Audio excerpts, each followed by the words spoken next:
Welcome to another episode of What Did the Patient Say with Doctors Dana and Lauren Brindisi, sisters and owners of Carolina Functional Neurology Center.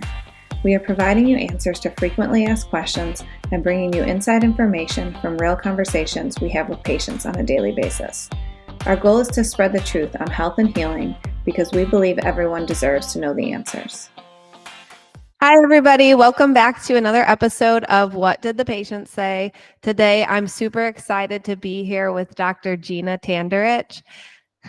She is a pharmacist. She's also a previous patient at Carolina Functional Neurology Center. I actually had the privilege of treating her many years ago. Was it 2018? I think it was right at COVID. So 2020? Yeah, so it was right when everything was shut down. Awesome. That was crazy. We were in the old office in that little space. Oh, yeah. Yep. Yeah. We have been talking about doing this for a very long time. Dr. Tanderich actually helped me and my husband personally for my brother-in-law, help manage some of his medications. And after that, we kept having conversations about, man, patients don't know this information, right? I never had any pharmacology training, and you really opened up our eyes to being able to help him and bring that information to his providers. And he's off almost all of his meds. You know, he's on his seizure medication, which he will be on. But yeah, he's just done phenomenally since then. So we are like forever grateful to you for helping us with that. But we're going to share a little bit of Gina's story today, and then we're going to get into talking to everybody. This first series is really going to be about the common medications that are prescribed for patients with dysautonomias. So, Doctor, tell us a little bit about yourself and tell us, how you ended up at CFNC in the first place. Okay. Well, like you said, I'm a pharmacist. I graduated in 2005, so I've been doing this quite a while. I feel like I'm getting way too old. But I've had health problems, man, as long as I can remember. And my mom would tell me when I was little that I would, get really dizzy, lightheaded. And like I said, I'm getting old. 40 years ago, none of this stuff people knew anything about. Like, it was not. I remember running cross country in high school and just passing out in the middle of like the cross country field running, and go to the doctor and they're like, "Oh, you're hyperventilating. That's why you're passing out." And my mom's like, "I'm pretty sure she knows how to breathe." Like, and so like they literally would like make me do like breathing exercises and stuff, and they're like, "Oh yeah, that's it. She's just hyperventilating when she's running." And I was in very good shape. I ran like 6 miles a day when I was in high school. And my mom's like, something is just so weird. And I got into college. I think it was 2003. I started having a lot of GI issues, was still fainting, dizziness, migraines, blurred vision, you name it. And I've probably been to maybe 20 specialists in my life since 2003. And you know what's wild is like, that was the norm and still mostly is the norm for most people with autonomic issues. Oh yeah, and I mean, and they treat everything separately. Like, especially we've come a long way with like dysautonomia and autonomic issues as a medical profession in just the last like 5 years. Oh yeah. That back then everything was separate. They were like, "Oh, you need an allergist to deal with some of your headache issues. You need a neurologist for your migraines. You need to see a rheumatologist and an immunologist. You need to see a GI doctor. You need your primary doctor. You need a cardiologist." And I mean, I was on, I think, where's the functional neurologist in that list? I mean, look, that was back then. They'd have looked at you and been like, "Do not go there. Why would you go there?" And it's just mainstream medicine. I was on, I think, at one point 16 different medications a day, and those medications and the side effects made things worse, and then they give me another medicine for the side effect of the new medicine, and you have all the knowledge. Like, that's crazy, right? Like, you went to school, you have all the knowledge to like understand that, and you're still wrapped up in the system. Oh yeah. So the bad thing about it is that when you're the patient, like I would have told patients of mine that came in with those medicines, I would be like, "What are you doing?" But because it was me and my doctors, I'm like, "Okay, I'm going to do what they are suggesting." And it was just like this horrible loop, and it didn't get any better. And there was like no sort of real testing I mean, I was tested for every autoimmune disease you could imagine in life. I think I was tested for things that I could not even have possibly had. Uh, and everything was just negative or inconclusive because, I mean, autoimmune issues are so difficult to diagnose anyway. They don't present the same. And dysautonomia was not a thing people talk. POTS was not a thing. I remember when I heard about POTS, like everybody's like, "What in the world is that?" And then like 2 years later, now everybody knows what it is. Like it's just insane the amount of things that have come about, and this especially since COVID.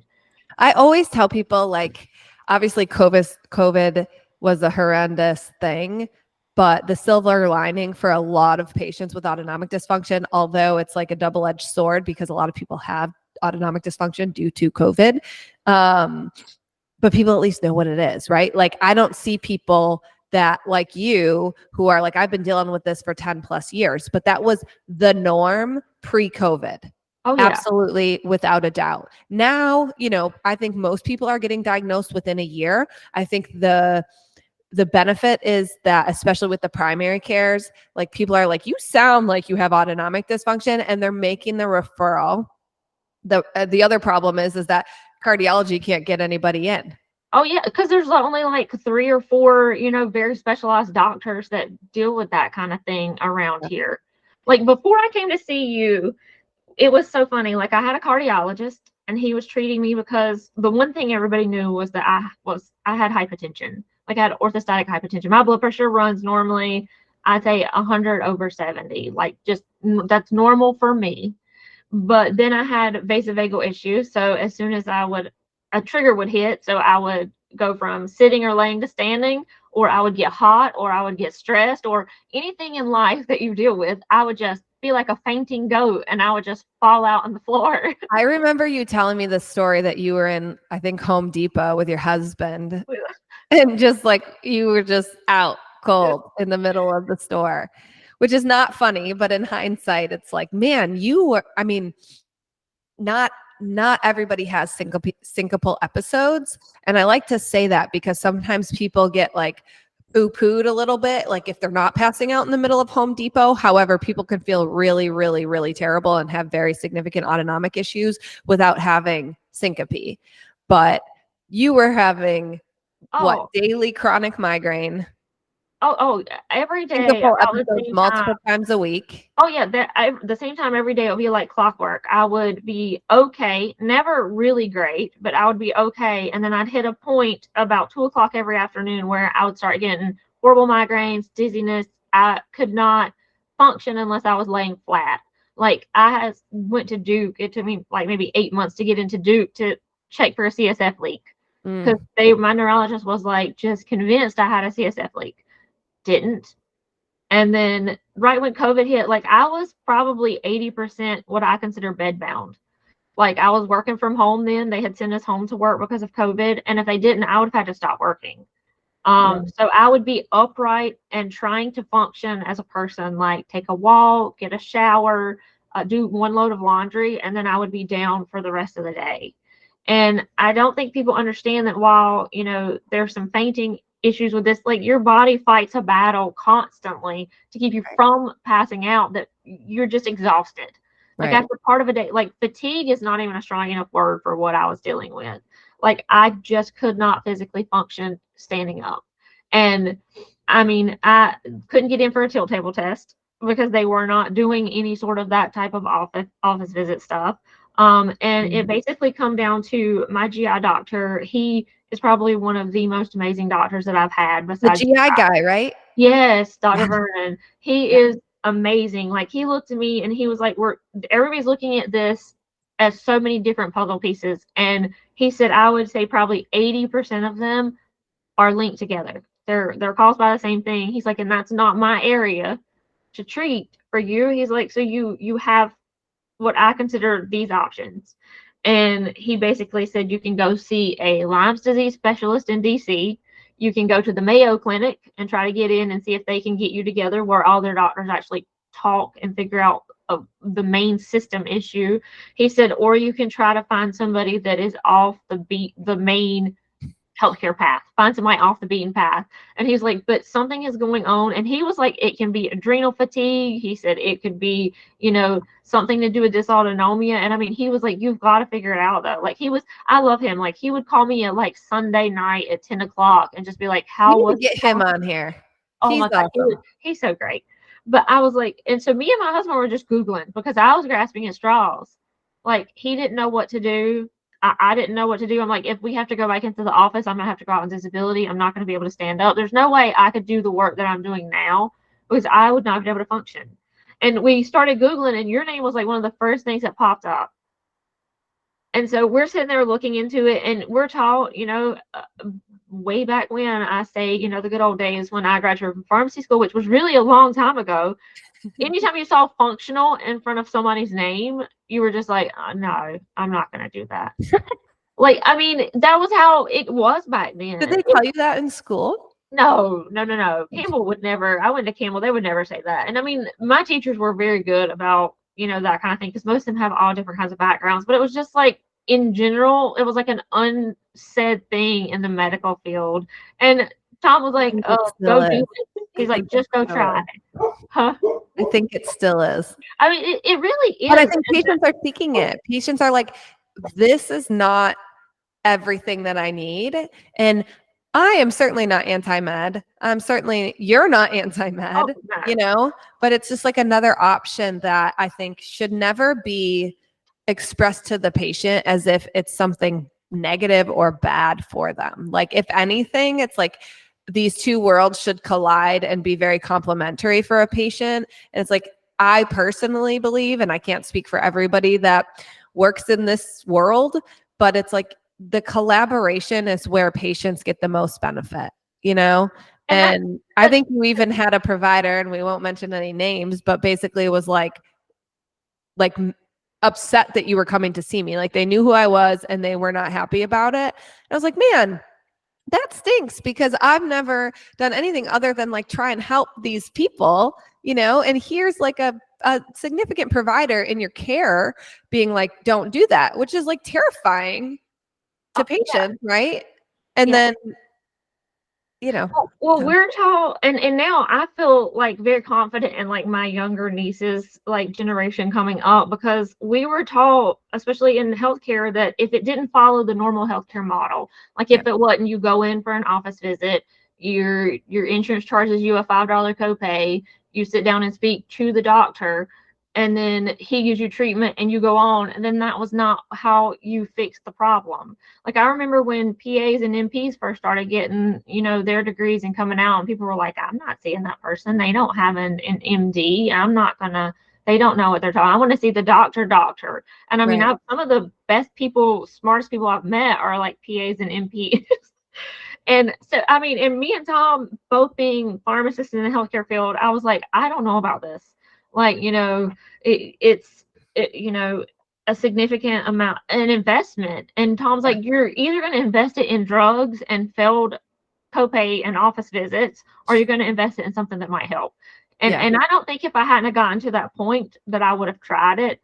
And I mean, doing all the research and after the talking with you, I'm like, I still don't know how this is going to go. I honestly went into it very skeptical about everything because it wasn't traditional medicine. And after that first blood test that you had me do at the very beginning, and I saw all of these things in my body that had never been tested before, I was like, oh my gosh. I was like, how did I not know that? How has nobody suggested these tests? And that was just our baseline lab work. That wasn't even like specialty tests. Yeah, like I had never, I will tell you though, I don't know if I should say this on the podcast or not, but the whole like cortisol test with the spit and that was like probably the worst thing I've ever done. I'm so anti like spit and stuff. That was horrible. That's hilarious. We we do stool samples on people. So I feel like a saliva test is like benign. Oh, I mean, I've got ulcerative colitis, so stool samples and stuff like that I'm fine with, but it's just the spit thing. And I was like, Tom, I cannot do this. And it gave like the most interesting information, but I was like, I've never seen one done. I'm like, I cannot do this. Like, this is horrible. I don't think you've ever shared that with me. That's so funny. But I mean, and I will tell you, like, results I mean, my entire family, I didn't even have to tell anybody how good I felt. I mean, I posted that picture on Facebook, I think maybe less than a month after I finished the treatment with you, where I was out there helping my husband cut down trees and move stuff to a log pile that I wouldn't have been able to, that I hadn't been able to do in like the last 4 years before Yeah. that. Yeah. I love it. So We did a lot of tilt therapy. it was rigorous and it was exhausting. Like that, for me not to really have done anything physical, my body going through, I was so exhausted at the end of those treatments. Like I was like, what did we even do? Because my mom's You like, were did you laying run on the on a table. treadmill? Like, what were you doing? I'm like, I was just laying down and just sitting up on the table. I mean, it's hard to grasp the concept that things like that can be so fatiguing for the system. But I try to remind people, like, you sitting upright against gravity was fatiguing for your system. So anything beyond that is like very fatiguing. And then when we're specifically targeting the areas of your brain that need help, it's like if you have a weak bicep, right? And then you start doing bicep curls, it's going to fatigue really quickly. And as you continue to rehab it, it's going to get stronger and stronger and stronger and stronger. And essentially that is the way that neuroplasticity works. It's like if you target the right areas of the brain, the therapy that we have to apply is not that complex. It's complex for us to figure out what we need to do for you guys. But what we do for you guys is really pretty, because everyone's always nervous, right? They're like, they don't know what to expect. Nothing's invasive. Nothing hurts unless I guess you think the spit test is invasive. And it's pretty simple, but it is tiring. And I always tell people, like, we at CFNC are never in a position where, unless the doctor tells you specifically, like, we think you're going to feel a little bit worse before you get better, like, we don't operate in that world, right? We're like, we're not going to exceed your brain's ability to handle the stimulation that we're giving it. But I do always tell people, like, you're going to be tired. Tired is normal. People are like, I'm already tired. I'm like, I know. You're going to be more tired. Yeah. So you found us just Googling. Oh yeah, we Googled it, and Tom was like, I don't know what this is, and I'm like, I don't either. And you guys how long had y'all been here at that point? Not long. I was about to say it less was than 2 years. Yeah, I was like, it had not been long, and so we were like looking, and I'm the type of person who, like, I'm a pharmacist. If I get put on a new med, I'm gonna Google it. I'm gonna be like, what are the side effects? What does it do? How does it work? If I'm going to see a new doctor, I'm gonna be like, okay, what does he specialize in? What kind of testing does he normally run? And that kind of stuff. And so I was looking, I'm like, what does she do? Like, is she gonna turn me upside down? Am I gonna be on one of them like little back things where I'm like spinning in circles? Like, and there was like not that much information out there at the time about your office. And I'm like, I don't know what you're gonna like. It was a complete unknown walking into. Yeah. Now we have a lot more information because it's not just me by myself trying to do it all. Tell the people how you feel now. What's going on? How are you doing? What do you do? Any sort of like maintenance, anything? What's your day to day at this point? Well, I'll tell you, probably one of the biggest and best things was the ability to function like a normal person. And I mean, that's huge. Like for me, going from the couch to the washing machine to move the clothes from the washing machine to the dryer, my blood pressure would bottom out. My heart rate would jump up to like 180 just doing that. And then I would go lay back down, and it was like just a system failure. Like my whole body just like went into chaos mode. And so I could not work out. I was not eating good. I was not in any sort of health at all. And once I finished with you, I was able to like keep doing the exercises, which were not strenuous exercises or stretching, but it was enough to keep me active after I finished the treatments to where I could eventually work up to where I needed to be. And I would say, that was in 2020. In 2022, I, was probably in the best shape I've been in the last like 20 years. Like I was running on a treadmill. I was able to work out. Went back into the office. I was able to take a promotion. My stress level wasn't causing me to like go into chaos, because people don't understand that either. It's not just physical things. When I would get stressed out, I mean, my body would just like shut down. Yeah. And so I was able to go in. I took a promotion at work. Like, I mean, I was a completely different person. Like, I started preaching at church. some. Like, I mean, like I was love just that. like moving into all of these things. And, now I, I run on the treadmill, I run outside. Yesterday I ran outside, it was a little hot for that.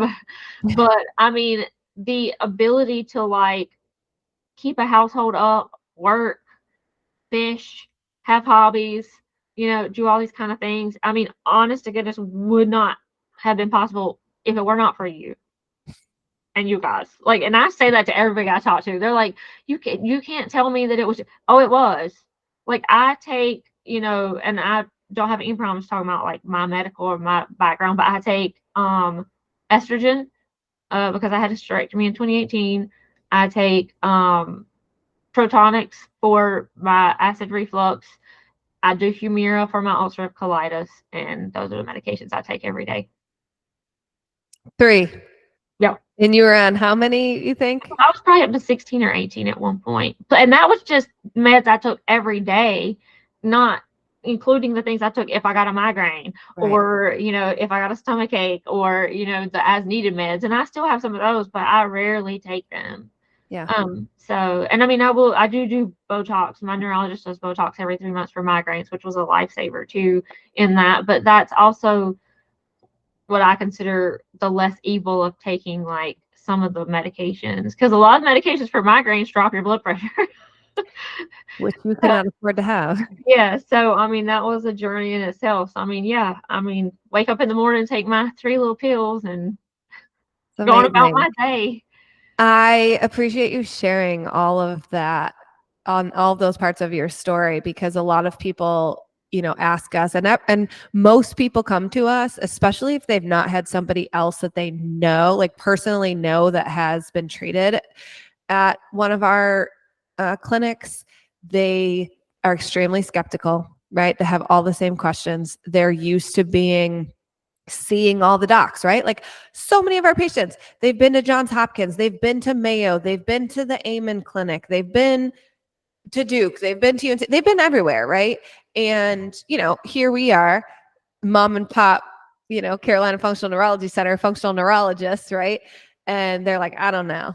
And I love that we have patients that are willing to share their stories, especially 4 years later, because a lot of people ask like, oh, is it permanent? There's no way, and there's no cure for these things. And everybody's story is different. Everybody goes into treatment different. Everybody is their own human and has to have other things that get managed or maybe be on medications for different reasons, right? Like we are not the providers and treaters of everything under the sun, but because we are treating the nervous system and because the autonomics are a foundation for your brain and your body to function appropriately, if we can even make that system a little bit more efficient for people, what they find is that everything else starts to work better, right? Or things that they were doing in the past, whether it be medication or physical therapy or chiropractic or massage or acupuncture, or even for our little kiddos, right? They're like speech, PT, OT, all of that kind of stuff. It's like I always tell people, it's like, this is foundational for your whole body, and anything else should start to even work better for you, whether it's not working now or it is working. Your brain has to be doing its job.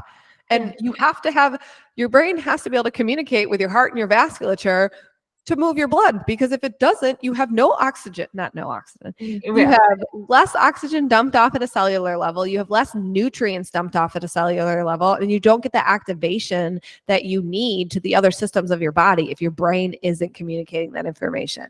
There's no way around it. It is the controller of everything.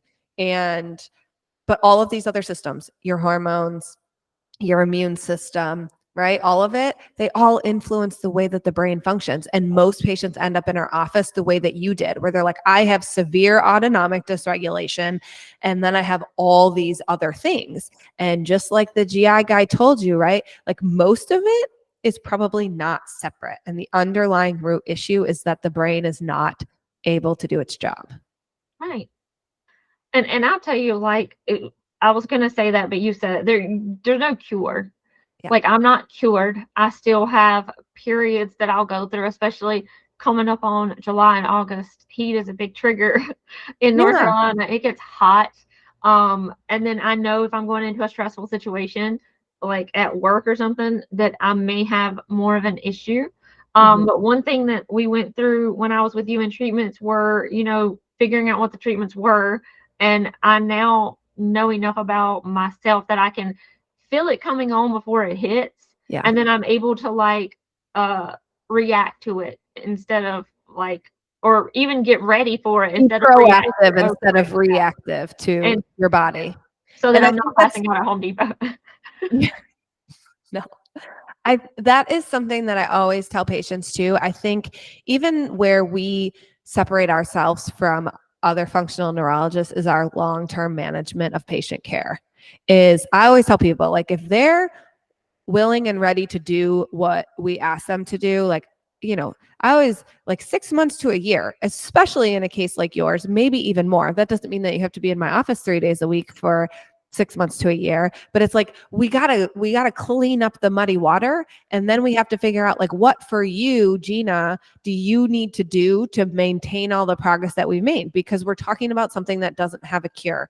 We technically have to manage it long-term, but it's managing it in a world where your brain's doing better, your symptoms are not as severe, right? It becomes easy. And then just like you said, you now understand what's happening in your body, how it's working, or when it's having a hard time doing what we want it to do. And then what are the things that work for you versus somebody else that has vasovagal issues. It's not always the same. And I think that's where we also do a really good job at CFNC in helping patients understand that aspect. Because I think that is a big caveat to patients having long-term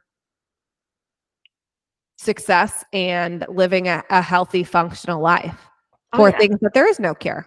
Yeah. So I do really feel important. I wish I could have gone through the hyperbaric chamber while I was doing that. I do feel like that would have been an even bigger bonus to what I got out of it. Cause I know we did the initial therapy, and then after that you suggested a little more intensive round of treatment and therapy, which I'm really glad that we did, because Do you want to share with people why you didn't do the hyperbaric chamber? I am so claustrophobic. We did try. I told my mom that first day that I went in for that you sat in there with me and were basically holding my hand through the chamber, trying to be you're going to be okay. I don't, they say phobias are really irrational things that you cannot control, even though they're irrational. I about jumped out of the car in the middle of a car wash the other day because I was I cannot go through this thing and be stuck in this thing. And my friend was it'll last 2 minutes. Just calm down. I'm I gotta get out. I gotta get out. And he was you just need to calm down. Yeah. So it's bad. There was no way. And you were even without the chamber, and yes, of course, there are added benefits. And I think sometimes people respond quicker to the therapy because we are providing a rate limiting factor, being oxygen, to the brain. And there's a lot of other benefits to it, but you did it and you're here now. And is there anything else that you want to share before we kind of wrap up and get going on the education of all of our people on the drugs? My only thing is that if you're, especially to a point where you don't know where else to go and you're unsure of the next steps that you take, especially if something seems, I'll say expensive, because that's what the word people use when they have to spend more than a $5 or $10 copay on themselves, is just do it. This is an investment into yourself. You wouldn't think twice to go out and pay $100, or a lot of people wouldn't, for a new outfit to go somewhere to make yourself feel better. This is an investment into you, and it's something that it's not like an outfit. You get one shot at this. Pretty much most people get one shot at life. You don't get many do-overs when you get to a certain point, like I was. And if I had allowed my skepticism take over, I would not be, and I fully believe I would not be in the position that I am right now. I owe a lot to you guys. And if there's anybody who has that, little bit of a second thought of why they're not going in because there's some sort of limiting factor, do it. I mean, this is you. This is the only you get. So investing in it is just as important as you would skincare, anything like that you do. It's your brain. It is. Thank you for sharing that. Thank you for sharing your story. I'm so excited that we are now kind of taking our relationship to another level and rolling out some what I think is extremely, extremely important information, whether there are patients or just people who are dealing with trying to figure out what in the world they do with the either diagnosed or undiagnosed autonomic symptoms that they have, and just providing another platform and bit of information for them to go to their providers, ask more questions, and just be educated. That was the whole reason why we started this podcast in the first place, because we felt like we were having the same conversation with patients all the time. And it's like, everyone should know what their medications are doing, or should be able to say like, hey, I have these symptoms. Could this be something that could be helpful for me? And oh, by the way, I'm on all of these other medications. Like, is there any sort of issue with these things put together, or, this or that, the other thing? So, thank you for sharing your story. I am super excited to kind of move forward. We wanted to just give people a little bit of information about, because again, remember, Dr. Gina is a pharmacist. And so she is in the world of medications all day, every day. And there is an app that she uses that's free, that she can say really quickly, just to look some things up, say, okay, all of these medications, plug them in. What do they do? Do they have interactions with the other medication somebody's on, or do they have interactions with the supplement that's on, this and that and the other thing? So what's the app called? It's Hippocrates. So EP, right? Mm-hmm. Yep. And it is on, I think, all mobile platforms. I'm pretty sure I have it on my iPhone. It's free. It has so many neat features, and it's very user-friendly, very layman's terms. So it's not going to be telling you all the stuff that you don't understand. But it's such a great tool. It's not a diagnostic tool, and it's not a reason for you to like look up things and stop your medications, but it can open up conversations with your doctor or your pharmacist. Especially. It's information, not medical advice or treatment. And, we all have information at our fingertips at this point, but it's like, are you finding the right information? Exactly. Are you looking at the right places? And Hippocrates takes things from, actually backed medical sources. So yeah, you're getting good, accurate information. That's awesome. Well, guys, thank you for listening to Gina's story. Stay tuned. We have our, kind of what did the patient say / patient education series coming up about specifically right now dysautonomia medications. And I think we've got 5 of them that we're going to talk about. Yeah. Cool. Like, subscribe. If you guys have any questions, definitely throw them at us. Again, we always say, like, the people that listen to our stuff and follow along on our social media platforms are the ones that drive, these episodes and what information we're putting out there. So if you guys like this, then let us know. And if you have any specific questions, also let us know that. Okay. Thank you, Gina. Thank you.